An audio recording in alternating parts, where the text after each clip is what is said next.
I'm really looking forward to the panel that's gonna come up next. So I'm inviting on stage Ross, Paul, and Isaiah to join me for the panel that's gonna be next.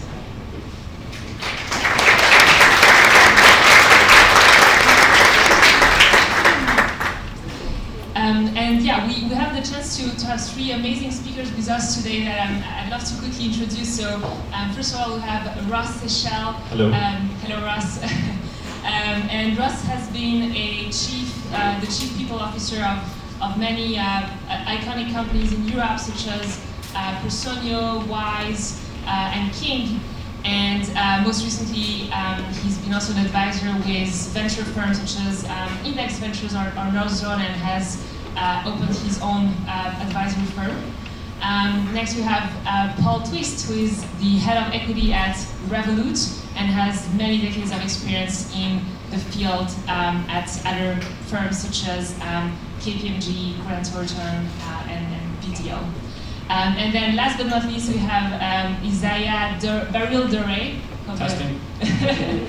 And yeah, Isaiah is a people leader at Index Ventures and also has been a VP of people at companies such as Checkout.com or WeWork. So really a massive treasure chest of experiences that we have here with us today. And so equity can be really complex, and actually we were joking in the prep of this session that this conversation will be a bit of a trauma bonding experience. So jokes aside, I would love to start by a question, maybe starting with you, Ross. Thinking about late stage companies, pre-IPO companies, what are, in your experience, let's say the top 1 to 2 biggest challenges that these companies have, and what's your advice from your experience in how to tackle them? That's a very good question. So I think, I guess drawing on my experience from Personio and Wise, and then currently advising CEOs and founders of businesses at later stages, there's a few things that come to mind. One is around infrastructure and compliance. So at later stage, CEOs, if they've not already been thinking about investing into their architecture, so do they have all the right data? Do they have an HR system that's connected to their equity platform? How confident are they in that? Also, do they have the right share plan documentation and all the tax tracking, mobile employees? So there's a lot of compliance and governance that if they've not thought about that early on, that they're starting to frantically go, okay, we've got an event coming up. So that could be an acquisition, it could be a secondary, or they could be preparing for public life. So it's not a very sexy topic, but actually that's one that's coming up a lot. So they're looking at what tooling and technology and experience do I need internally. And I think with that one, the advice is start early if you can, and really build each year as you grow, whatever's ahead of you, really have equity as a clear part of your, not just governance, but obviously your reward framework too. The second topic, I guess, is over the last few years, we've seen markets be very depressed and obviously a reset in terms of valuations, whether a company has gone out to revalue or not. That's put big question marks of stockholders, equity holders, in terms of what's the relative value of what I have. So when I joined the company, it was valued at X, and this is what I have in my total compensation each year. Now I'm not so sure because of these reasons. And CEOs and executive teams are thinking, okay, what do we do with that? Do we reprice? And do we look to do one-off regrants for exceptional talent or key retains? Do we need to think about secondary sales to provide some liquidity to keep people engaged? So there's a lot of things that are happening where I think that have been a bit unprecedented, because up until that point, I'd say in 2022, significant high growth for a lot of these businesses. They've kind of grown through that wave. So that's probably the two things that I'm seeing most. Yeah, and maybe a quick follow-up, because that's the last one you touched on, which is high valuations. Now with the macro, it's challenging for everyone. It's a question we get a lot, we talk a lot about. Is there one way in your experience that you would recommend to sort of fix it or address it in any way? Yeah, I think I guess doing a full kind of audit or assessment of kind of where your kind of situation is for your organisation, and I think being honest and upfront about where you stand. Obviously, there's a lot of variables in there if you haven't valued the business of recent times. I think that you have to continue to do enablement and education. That's a really important point around helping people understand that, you know, valuations. Clearly, we want them to continue to grow as the company is successful and has impact, but they can also remain the same or decline. And what does that mean? And then I think as a leadership team, looking strategically about where are your people that are going to have a disproportionate impact on the organisation. I don't recommend you try and solve it for everybody, because what goes up can come down, and that's the deal with equity. But you may have certain people or certain roles where you really need to ensure that they're locked in for the future. So you may do something strategic and intentional for those individuals. That would be my advice. Thank you. And I'll come back to you, Paul, in a minute. But before that, what's your experience in the companies you've worked at, but also in Index and the portfolio of your companies you work with? Yeah, I think that last point is actually so pertinent. We saw during 2021, 2020, equity for all was sort of like a de facto strategy for hiring. When everything is up to the right, it's easy to have that as a strategy, right? Because all of your hires make sense, equity's going forward. I think today is a real opportunity to review your talent, introduce talent frameworks, review performance, and if you're going to re-grant, be really targeted and strategic with it. I think historically, where everyone held equity, there's an opportunity now to be really thoughtful in your approach. I think separately, there's an interesting tension between people retrenching to cash as more of a preference, given what they've seen over the last few years, and boards wanting to sort of reduce burn. And so we're seeing this sort of interplay between, all right, who am I going to give it to? What is my expectation of the board? And what is my ongoing burn rate for equity over the next few years? And I think every board that I've now sat in and I've talked to investors is asking questions that 2 years ago they probably weren't asking around what equity utilization, who's receiving it, and why. That makes sense. And a quick follow-up here as well. How do you ensure, if you're a company and you actually grant equity to everyone, and for example, we are ourselves, but also I know many companies who are very transparent about how they give equity. So how do you ensure that it's both fair for everyone, while at the same time having these more targeted strategies? Yeah, this is something I actually feel really strongly about. Because I think there's an opportunity that if your talk track is, which a lot of companies have now, is equity for all, right? That is something that so many companies have used as part of their talent attraction. And I do think you can continue to have that as your talking point, as long as you are eligible for it, right? So at every level, down to your most junior, they should be eligible to receive equity. But you should be thoughtful around when and how you get it, right? So as opposed to everyone walking in the door and receiving a grant, maybe your transition is that next year, yes, after a year of tenure and performance, then they're eligible to receive it. There's an opportunity to double down on your winners, which I think we've seen given attrition and tenure. That is where your equity will have, every dollar spent has the biggest impact. That makes a lot of sense. And so another challenge that many companies face in this macro environment is that liquidity events are, maybe pushed out a couple of years. And a very famous example in the markets today is, in fact, Revolut. Revolut has done a large secondary event for the existing employees, and so we have Paul with us today. So I'm super curious, Paul, to hear the ins and outs of how that went, especially at the scale you've done it. So could you maybe share a little bit about the stories and the learnings you've had from that? Sure. So you've probably seen in the news that we just completed a secondary for $500 million for our employees. So this is the first liquidity event for Revolut for 3 years. And it's probably fair to say there was some pent-up demand amongst employees. We pay all our bonuses as equity, and people wanted to see some cash for those hard-earned bonuses. So we put together the secondary. I think there's always a bit of nervousness when you put together a big event and you go out and you're finding the investors whether the employees are actually going to sell. So it was nice to see that 80% of the eligible employees participated. We only invited active employees. There was certain tenure to participate. Well, that's how we've run secondaries in the past, but also I think when you have got a large ex-employee population and just bringing them into a secondary, I think probably triples the complexity of running the event and reaching out to those former employees and verifying them. So yeah, we completed on the 11th and then worked really hard to get all the payments out to everybody by the end of September.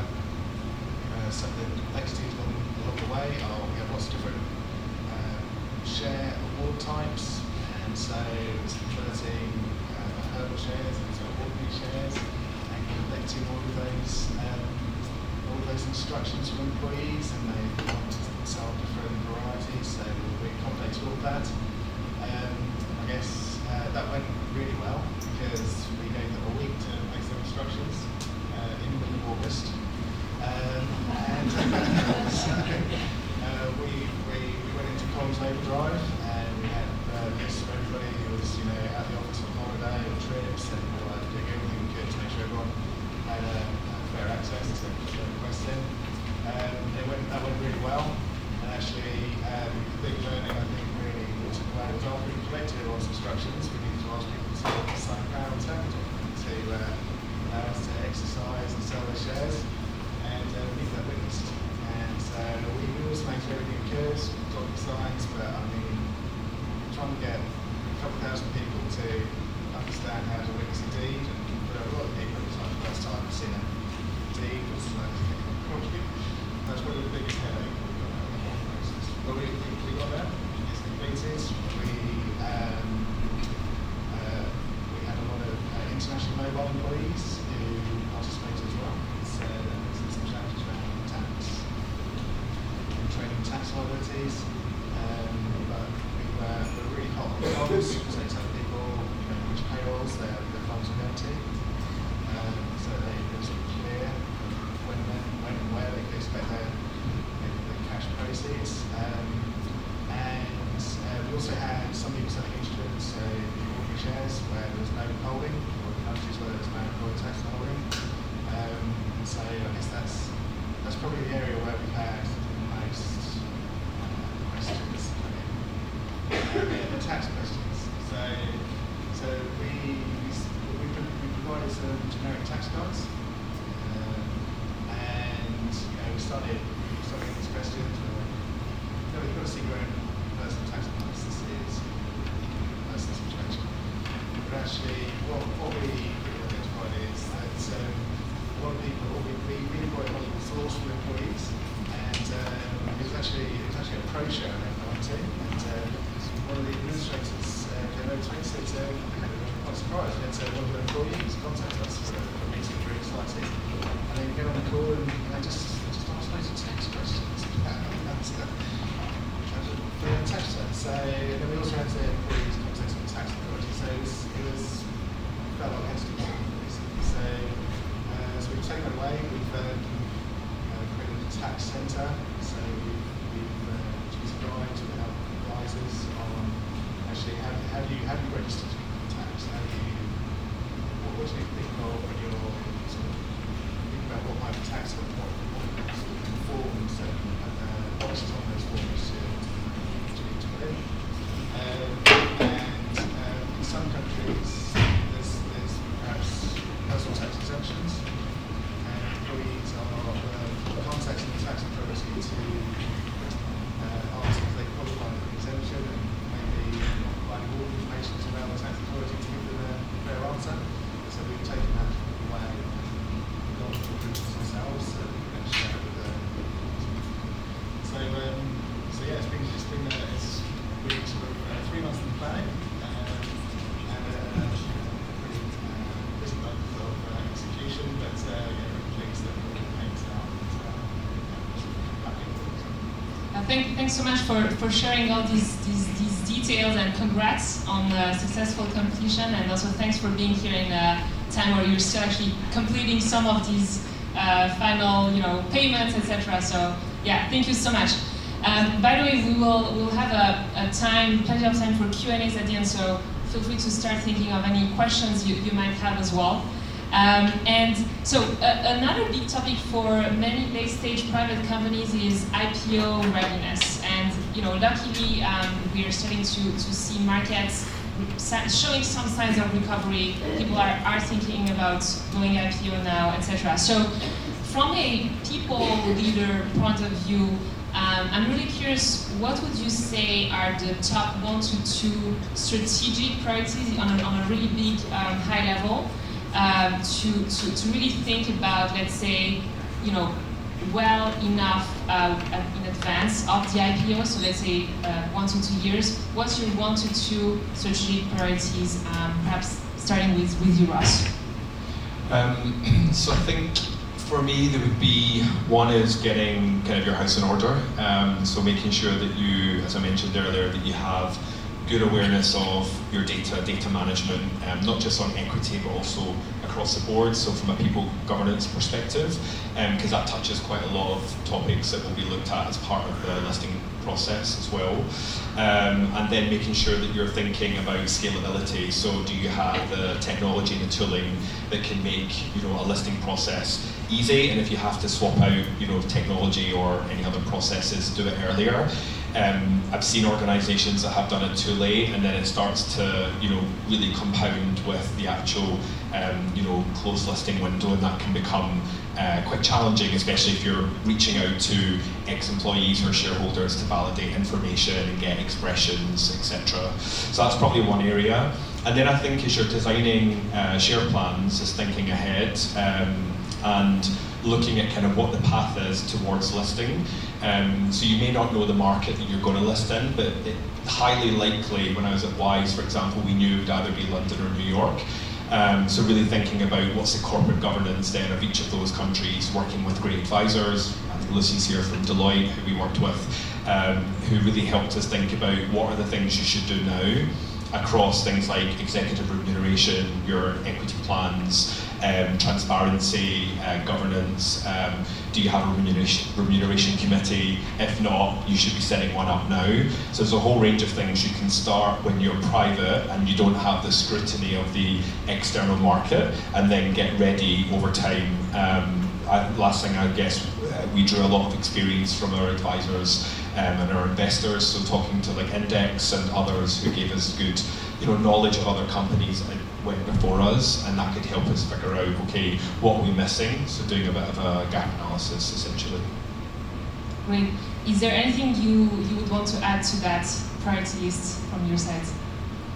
Maybe from like a talent perspective, is to think about who are your key folks, what is their percentage vested. At a secondary, you have less of that because you typically cap the amount that people are available to sell if they're vested. But an IPO, there's potential that you have top talent who's fully vested. And what happens is in the year ahead of an IPO, most people leaders and CEOs are like, oh crap, and you'll see burn rate spike in the year ahead of an IPO. So I think 2 years out, it's like, start thinking about that. How can you layer on grants? So you're sort of prepping with your comp committee around, what's the grants you need to make, and who you need to lock in, because it can sneak up like really fast. And I think finally is be really smart around your exec contracts. I think you'll have found potentially early executives may have single trigger accelerations. There may be more junior folks that have that. Like understand contracts, what's going to happen at certain different events, and allow you to plan from a talent perspective. So whilst Revolut, we've got no plans currently for an IPO, there's always speculation. As a team, we're always focused on data that we've got, so making sure that's absolutely accurate, and just goes back to thinking about sort of forward thinking around those ex-employees with a large ex-employee population and how we will be able to manage that in any future that comes. Yeah, that's a really interesting topic we're going to come back to later. That cohorts of employees and how to manage that. And a quick follow-up on IPO and listing in general. We heard before that London is still, let's say, less popular perhaps than listing in the US nowadays, and I believe all of us here are determined to change that over the coming years and have more IPOs here in Europe as well. And here I'm actually curious regarding that location question, because I believe, for instance, Wise has listed in London, among others. So from you all's perspective, what are the advantages or disadvantages you've seen firsthand regarding the choice of the location and thereafter the consequences of that?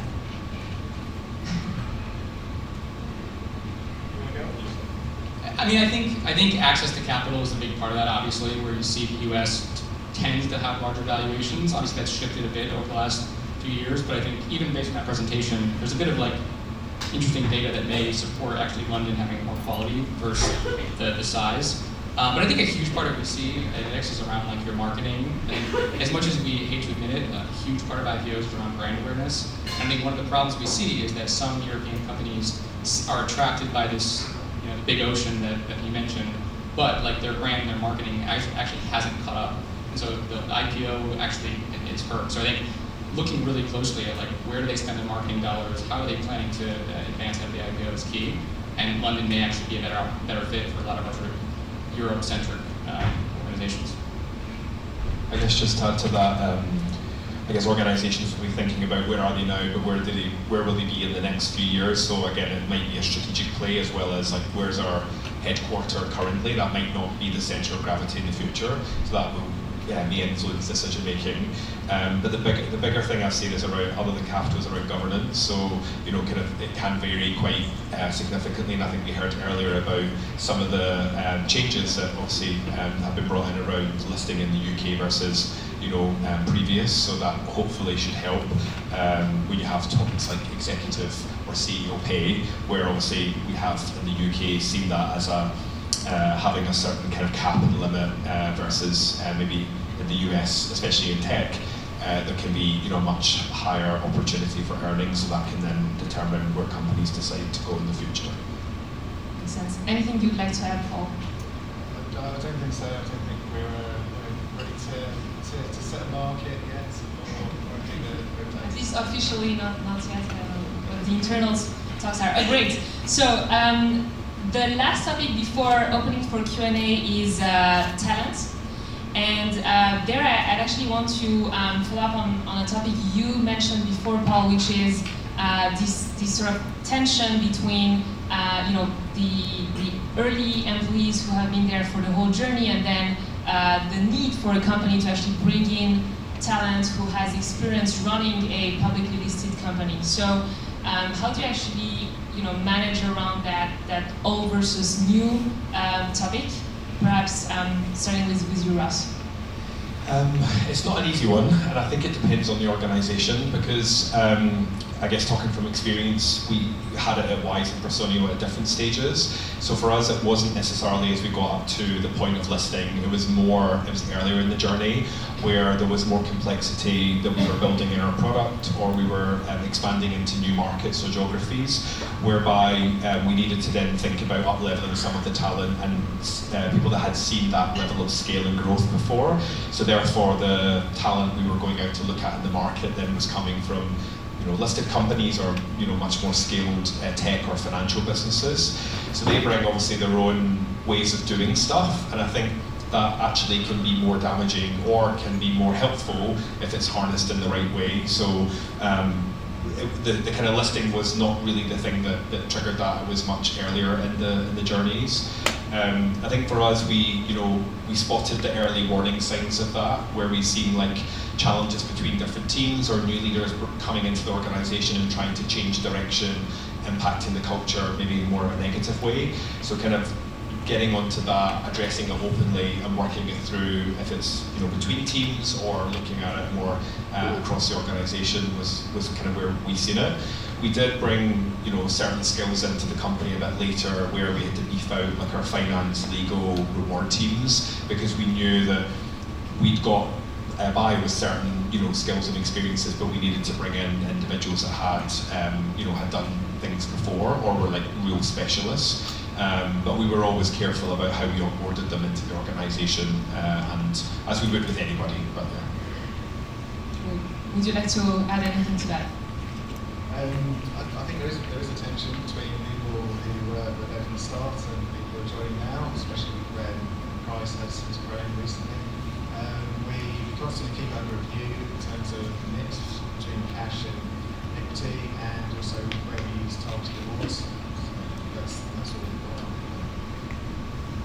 Yeah, I mean, as a head of awards, I think like being open about your comp philosophy in your peer group is the most important thing. I think we see one of the biggest problems is that you establish this sort of approach to comp very early, and then people are hired, but you don't actually catch people up.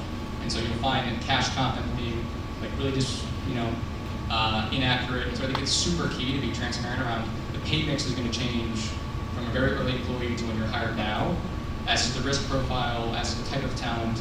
But it is key to be like very open around like this is our peer group, this is how we aim to pay. This is for folks that are not quite there in cash comp, this is how our plan to get you there.